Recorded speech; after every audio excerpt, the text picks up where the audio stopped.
बहुत समय पहले की बात है। उत्तर भारत में एक शक्तिशाली और धर्मपरायण राजा हर्षवर्धन का शासन था। उनकी प्रजा उन्हें न्यायप्रिय और सच्चाई का प्रतीक मानती थी। राजा के साथ उनकी पत्नी रानी विशपाला भी राज्य की सेवा में समर्पित थी।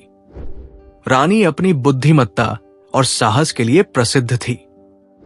दोनों ने मिलकर राज्य को समृद्ध और खुशहाल बनाया था। एक बार की बात है, एक दिन राजा हर्षवर्धन दरबार में अपने मंत्रियों के साथ चर्चा कर रहे थे, जब एक वृद्ध व्यक्ति अपनी फरियाद लेकर आया।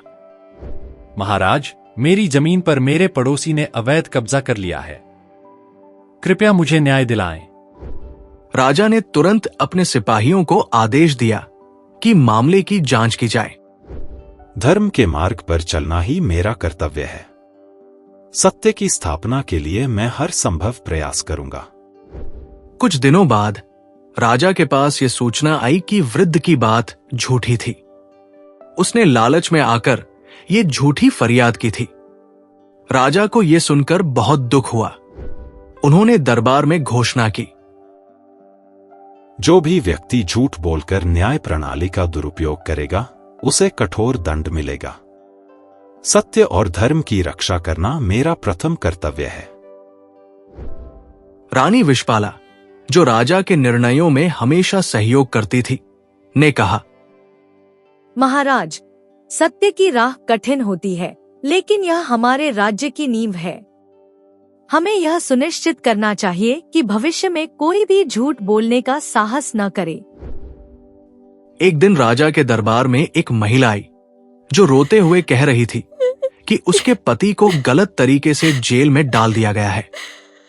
महाराज, मेरे पति निर्दोष है, कृपया उनकी बात सुने। राजा ने इस मामले की गहराई से जांच का आदेश दिया। कुछ समय बाद यह पता चला कि महिला का पति सचमुच निर्दोष था। राजा ने तुरंत उसे रिहा कर दिया और दोषियों को दंडित किया। रानी विशपाला ने राजा की ओर देखकर कहा, महाराज, यह धर्म और सत्य की विजय है। जब तक हम इन मूल्यों की रक्षा करेंगे, हमारा राज्य समृद्ध रहेगा। राजा हर्षवर्धन की बढ़ती ख्याति, प्रतिभा और ताकत के कारण पड़ोसी राज्य के एक राजा ने ईर्ष्या और जलन के कारण राजा हर्षवर्धन के राज्य पर हमला कर दिया। युद्ध कठिन था।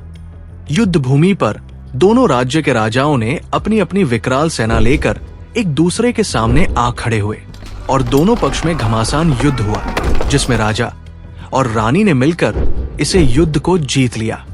युद्ध के बाद राजा ने अपने शत्रु राजा को बंदी बना लिया, लेकिन धर्म के मार्ग पर चलते हुए उन्होंने बंदी राजा को क्षमा कर दिया और उसे अपने राज्य लौटाते हुए कहा, घृणा से घृणा नहीं मिटती, क्षमा ही सबसे बड़ा धर्म है।